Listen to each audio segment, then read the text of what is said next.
Good evening. You're watching NewsX with me, Devika Devan. We begin with a massive structural transformation in global trade that has officially become active today. The historic India-United Kingdom Comprehensive Economic and Trade Agreement has formally entered into force. This landmark treaty marks a new dawn for bilateral commerce, with both nations actively aiming to scale total bilateral trade to a staggering $100 billion by the year 2030. What makes this agreement a game changer is how aggressively it dismantles traditional trade barriers, systemically opening up the British market to thousands of Indian small businesses and manufacturers from day one. For the export sector, the implications are immediate and massive. The United Kingdom is granting instant duty-free market access to nearly 99% of Indian goods.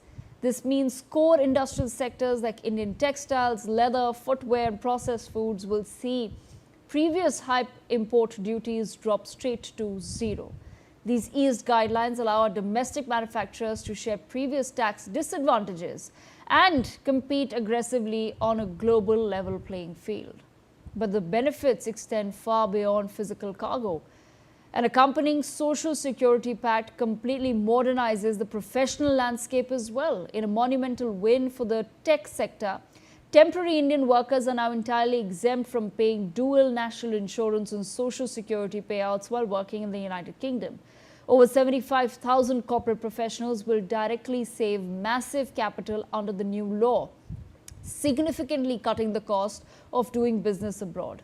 And back home, Indian consumers will soon feel the impact directly in their pockets, with major price drops expected on premium British goods, luxury cars, and heavy machinery.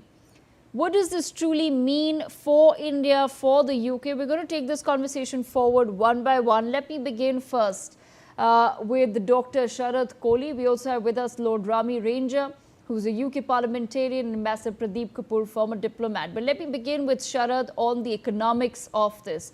Sharad, I've tried my best to point out some of the salient features of what comes into force on 15th July. What further can you share with our viewers? Why was this trade deal necessary? Good evening, Devika, to you, my fellow panelists, and the viewers. I think it is a landmark deal, and the exporters. I was talking to a group of exporters during the day, Devika. Some of them were from the leather, footwear, and textiles. So they were all quite excited. In fact, one of them had planned a party tonight because they were facing competition from some of the Chinese stuff and Bangladeshi stuff in London. And back of the envelope calculation said that with this tariff getting wiped off, it is going to provide a boost to their orders. In fact, they already started getting orders from some of the very famous garment brands across London, across Leicester, across Oxford and other cities.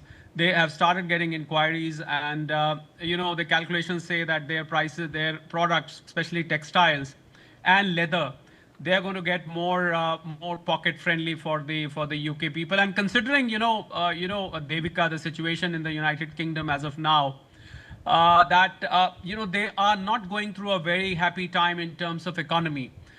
They are in a bit of a recession, if you ask me honestly, because these European countries.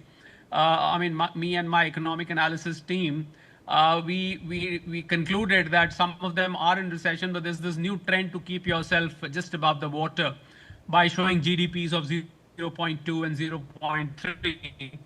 So they are in a very tight economic situation. So in such a situation, the consumers do want products which are more reasonably priced. So that I think they're also welcoming this, and I think I'm also getting a feeler from India that there are a lot of new industries which are coming forward now, new manufacturing units, expansion of the existing capacities which is happening. So it's a very forward-looking thing. I think the real result of this whole FTA is Sorry, sir, वो network का कुछ issue था. मैं just अभी खाना खाने आया, sir. I think someone is speaking in between. Someone has left the speaker on. So there's a lot of new inquiry happening on the manufacturing front, on the trading front. I heard one of the associations in Punjab, in Ludhiana, they're setting up an office in Leicester for their entire textile group which exports. Then likewise, pharmaceuticals, electronics, gems and jewelry. There is a lot of excitement building up. And, if you are using, I don't know if, Devika, if you use Charlotte and Tilbury as a cosmetic brand, Scotch whiskey, then automobiles, there is a lot of fancy for UK products in India. Obviously, the level of consumption and the total count of people may not be very large, probably in some of the tier 1 cities and tier 2 cities. You have these dedicated customers of those brands, which were quite expensive. They're going to become cheaper, so it might add new consumers. All in all, I think employment generation is something, as an economist, I'm looking at. Widening export orders is something I'm looking at.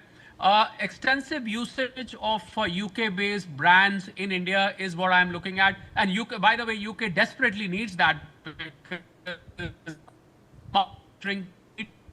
Falling ever since Brexit. Political stability has been absolutely at its peak, because you find a prime minister changing every year. So they are in a very tight position. So it's a win-win situation for both. And with the US FTA, Devika, just one line. Yeah. With the US FTA being in a limbo for a very long time, I think these FTAs are filling up the gaps and interim, fall of order books as far as Indian exporters are concerned. Devika. Okay, Sharad, I'll come back to you. I want to bring in Lord Rami Ranger as well, because as Sharad was pointing out, viewers, keeping the global scenario aside, it's not as though the situation within the United Kingdom is too stable at this point in time. So the big question that was traveling across international trade hubs is why the United Kingdom fought so hard to secure this treaty. And the answer is pretty simple. This is the single most economically significant bilateral trade pact signed by London since leaving the European Union. For years, British exporters have faced a massive wall of historically high Indian tariffs that heavily restricted their access to our domestic markets. By systemically breaching now these protected tariff walls, the agreement is projected to save British businesses £400 million within the first year alone. From a macroeconomic perspective, this deal acts as a much-needed long-term engine for post-Brexit economic growth. Independent economic estimates show that the treaty will expand the United Kingdom's yearly GDP by nearly £5 billion in the long run. So put that in context, this single pact delivers a substantially larger long-term economic growth spike to the UK than their prior post-Brexit trade agreements signed with nations like Australia, New Zealand, or even Japan. Beyond the raw numbers, British industries desperately needed a gateway into the world's fastest growing middle-class consumer market. So by slashing those administrative red tapes and securing access to India's domestic spending power, there are specific British sectors that will now be shielded from global stagnation. And last but not least, this also grants UK firms the right to legally build for massive Indian central government infrastructure and green energy contracts for the first time in history. So ultimately, this framework achieves a massive foreign policy objective. It firmly anchors the concept of global Britain directly at the center of the world's most dynamic trading corridor. On that note, let me bring in Lord Rami Ranger as well. Lord Ranger, I want to understand from your perspective, sir, what is the reading of this trade pact as far as the UK is concerned? In your assessment, what is the true help? First of all, you should congratulate Prime Minister Modi for bringing the economy to the level which has become attracted to the foreign countries. You should also thank Piyush Goyal, Trade Minister, who worked very hard with his team to have this agreement signed.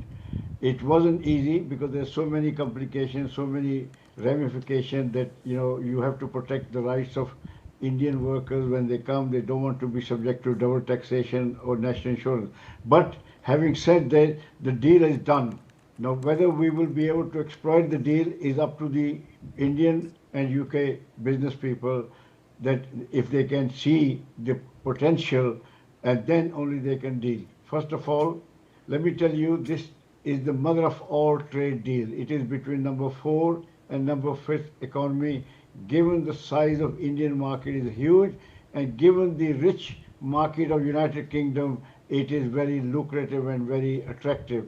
If people cannot sell product in United Kingdom made in India, then I'm sure they cannot sell, especially anywhere else in the world, because India now has access to one of the most prosperous economy.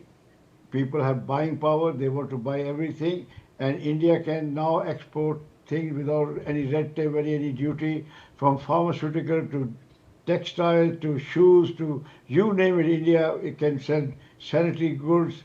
You know, the this your scope is enormous, and on top of that, UK India can now have a strategic alliances, building capital projects like aircraft carrier, fifth generation fighter plane, trains, you know, buses or whatever. This big, so together these company, British company, can manufacture in India at fraction of the cost.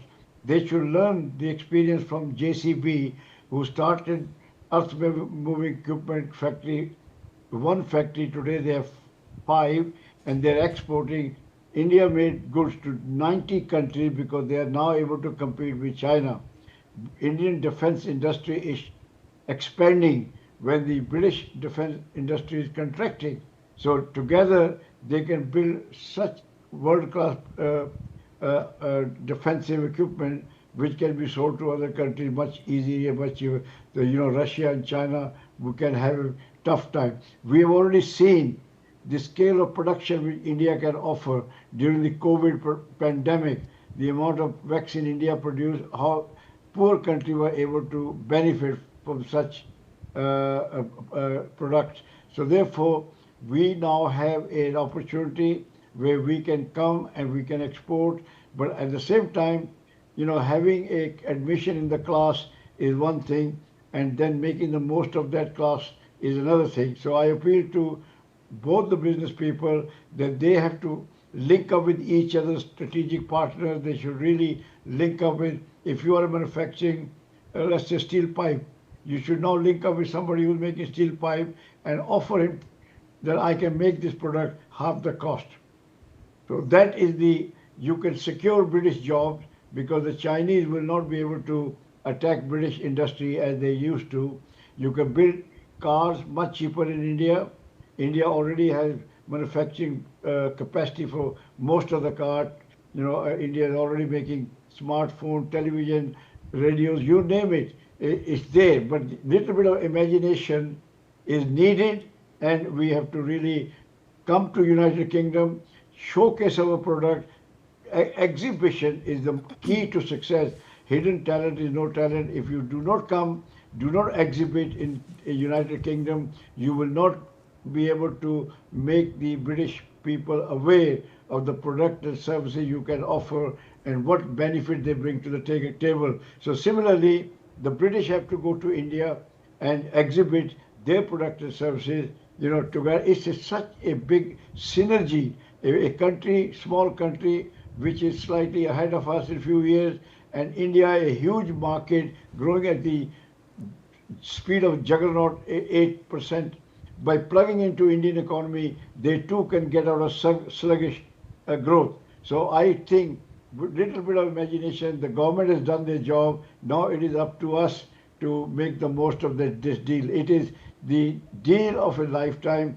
I could never imagine that UK and India will be at par. A partner, a colony which was ruled 200 years, has come to the level where the masters need the colony more. So therefore, there is a huge potential for growth, economy, and for the world, because the Yes. product UK India will make together can be sold to many other countries, and we can cut the influence of Chinese and Russian to such certain extent. So my compliment to the government of India, which has worked very hard and brought, you know, so much synergy between the Indian people and also with among the Indian diaspora. I never felt so proud of being Indian. Ever since Prime Minister Modi, I feel that our Sanatani civilization, which was ahead of time, will once again will be ahead of time. Now we are united. We are not fragmented country. Nobody can attack us one by one. We are very, very strong. defense, economy, and therefore now we can really bring our value system, which has made us so successful Yes. wherever we go. We become very big success in America. All the blue chip companies are run by NRI Indians. So therefore, our value system is the system which will keep us ahead of the game. Okay, all right. Let me, on that note, also thank you, Lord Ranger, for that comment. But I also want to bring in Ambassador Pradeep Kapoor, Mr. Ajay Dua, on why this deal was also critical for India. Because New Delhi has secured an incredibly sophisticated economic victory of its own. India critically needed this comprehensive trade deal to aggressively level the playing field for our labor-intensive sectors. For years, domestic exporters have faced a severe tax disadvantage in British markets compared to regional competitors who enjoyed, preferential trade statuses. So, by securing immediate duty-free export parity on nearly 99% of our tariff lines, Indian textile garments and leather goods can now be sold in the United Kingdom completely unburdened by those heavy import duties. But it of course goes much beyond that. Let me bring in Ambassador Kapoor quickly before I give the last word to Dr. Ajay Dua. Ambassador Kapoor, in your assessment, sir,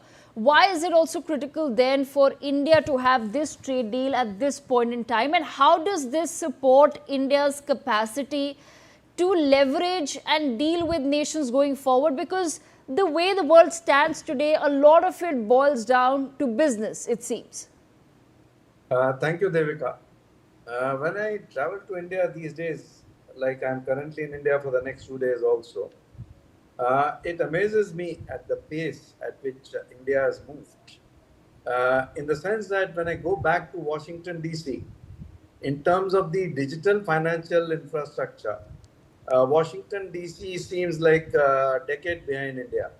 And I'm sure London will be a couple of decades behind India, because the way I can operate UPI payments, the way everybody is so digitally, financially empowered and enabled, right down to the smallest person in the digital hierarchy. Also, I salute the country in terms of the progress being made in technology.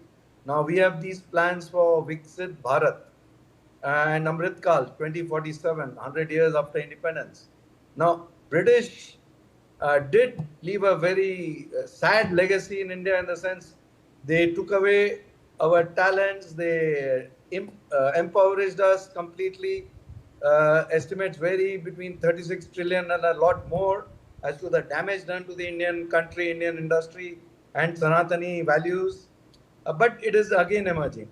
On the other hand, when I see Britain, an ailing economy, changes of prime ministers happening so frequently, political instability, graying people, struggling in so many ways, and then after the Brexit, even worse off. But still, there are certain positives which can help Britain also much more than it can help India. And surely, with the comprehensive economic and trade agreement, and also the agreement on social security, once the young, absolutely phenomenal Indian brain, Indian talent, Indian mind starts moving freely in the UK will suddenly realize what a different ball game it is to interact with such brilliant minds. And automatically, all the other aspects of their visa policies and their hesitations of history because of immigration, they will understand that Indians are the greatest asset. Like my previous panelist also mentioned, Dr. Amir Anger, that anywhere they go, and in the US, for example, when I talk to senators and congressmen, they say that Indians are the highest achievers in terms of the fact that the highest per capita ethnic group in terms of incomes are the Indians. Highest per capita group in terms of education are Indians. Highest per capita in terms of family values are Indians. Highest per capita tax paying groups are Indians. Highest per capita legal compliance group is Indians. So and they always mention to us that you guys are like an ideal community compared to some of the other communities, some of the other ethnic groups, even the Muslims, for example, who draw much more in social security, in their sort of capacity to contribute is very low, but in their capacity to, sort of being parasitical to the society is very high. So that Britain will also realize that they cannot apply the same brush to South Asia. There are different categories of countries, different categories of ethnic groups, and different categories of people, and different categories of talents, and different categories of skills which are brought. And why does US today have some of the maximum amount of CEOs of the biggest corporations are Indians? 28-29% of the startups in Silicon Valley are Indians. IIT Delhi is number one in production of unicorns in the world today. IIT Bombay is number two. So all these factors are very important for Britain also to understand, and they have to give up their attitude of arrogance and ego and looking down upon India. It's going to be the other way around if they don't realize this. They have to come to terms with the evolving history and talk to India as good partners, as equal partners, not in the era of colonialism and colonize and things like that, but as for their future. If they have to have a future today, which is going to be slightly better than where they are today, this partnership with India is very essential. For India, it is hardly righting a wrong. You can't, correct a wrong which they have done on India for centuries. But it's just nibbling away at the margins. They do have, like Dr. Ramiranga mentioned, a lot of strengths in terms of, also for Indian industry, that will be very good to improve the packaging, to improve the quality, to improve the technology by working together. So in some of those areas, it will definitely benefit India also. But I think for UK, it's about time to wake up and shake up and realize that something like this was very essential if they have to survive at all. India is, of course, going to be the third largest economy. And beyond that, many estimates are there by IMF and others that by 2050, it may be number 2 or number 1 in the world. So if that is a future prognosis, then I think this comprehensive economic and trade agreement and the agreement on social security are going to work well for both the countries. And if it's a $100 billion target that we are keeping, I think it needs to be really multiplied, maybe 5x or 10x for the next 10 years. And then it'll achieve its true potential. And UK does not have that linkage to Europe because of the Brexit. Otherwise, it would also have been a good gateway or bridge for India into Europe.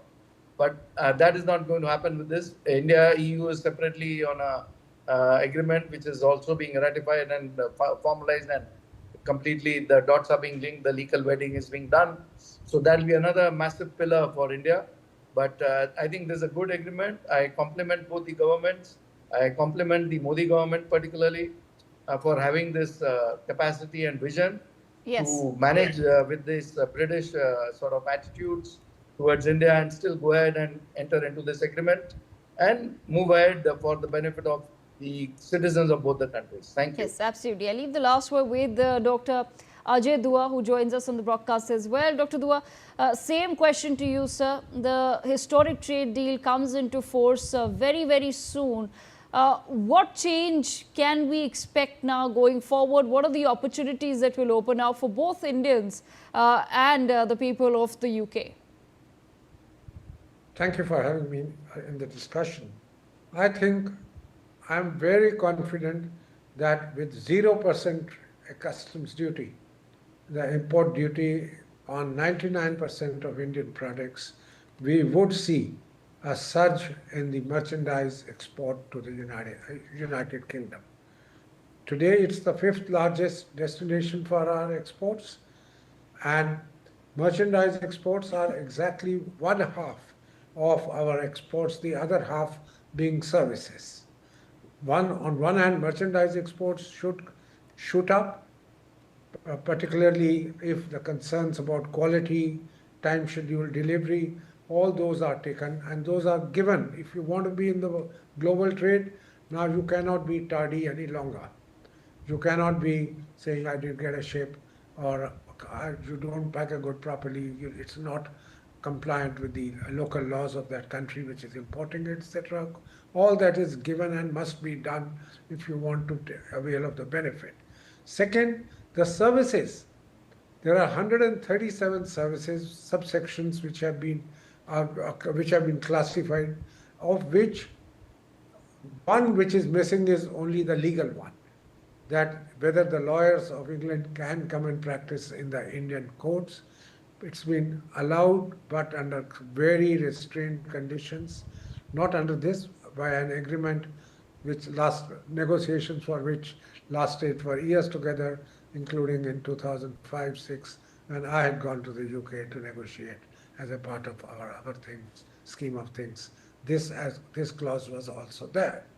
Having said that, I think if the UK realizes that it can make do with Indian services, 137 of them, professional categories, finance, insurance, you name it, and those are in it, have been recognized. And they have promised that for each of them, they would be visiting what are the constraints for the Indian professionals to really make use of it. They are open for discussion on each of these, and I do expect the services export going forward to be much more, as I said, about the merchandise. I say this about services even more confidently and more optimistically because the UK is fully aware of how the Indians work. It has such a large diaspora of Indians sitting there, Indian workers at high places, Indian entrepreneurs owning large and medium-scale companies there. So it is consciously done, and to facilitate that, you have the double contribution deduction that the treaty also on saying if you are a temporary worker to the UK for 5 years and you are paying your contribution in India, social security contribution, you don't have to pay it there. So after 5 years, if you become permanent, then it's a question to be visited. I think all these things make tremendous amount of sense, and the UK has realized that yes, United States is their number one ally. It's been there for donkey years, but how things would fan out in the future, well, I don't think anybody in the world can confidently talk about it. I don't want to take the discussion away to the relationship with the US, but grave doubts now exist. If NATO can be dumped, if EU can be dumped, anything else is possible. So that has, I think, expedited the fact that the ratification has occurred within exactly a year. Last July, the agreement was signed. This July, people said, no, it takes very long in the UK. On my birthday, today happens to be my birthday, and I was so happy that that's the gift which turns out that something which I was involved in 2005-6 as a delegation for a few times visiting the UK. Thereafter, we have to give it up because it became a part of EU. And it was only in 2017-18 that we started talking to the UK once again, or was it 19, I think, that we started talking about again, saying, let's open up, let's start talking about the agreement.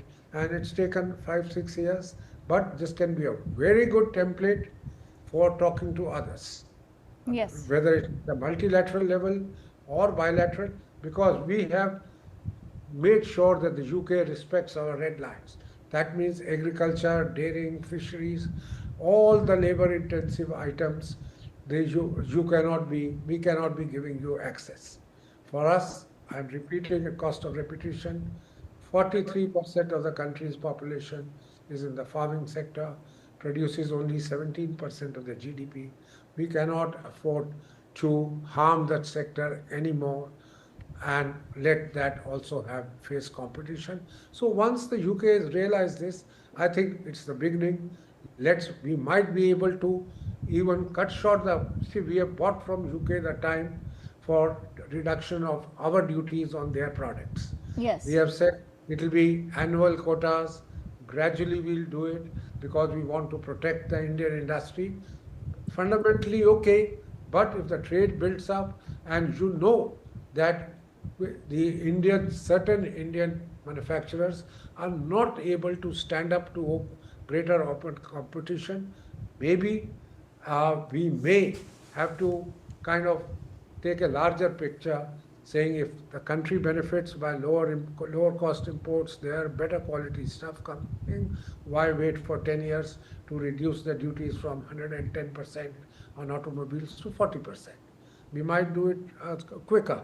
So I'm saying all that is we've got ourselves fair amount of time in these things, and I do think that an agreement like this, the compliments to both the governments, the prime ministers who steered it, and their Okay. ministers, and with the hope that many other countries of the world now can be told that tell us what is it that you want us to deviate from vis-a-vis you. Otherwise, we have laid down our broad principles Okay. on which we are willing to have agreement with you. All right, Dr. Ajay Dua, thank you so much for that, and many happy returns of the day, sir. Thank you so much for joining us. On that note, thanks to all of our guests as well. We've run out of time, but we come back on 9 o'clock on the other side with more. Stay tuned.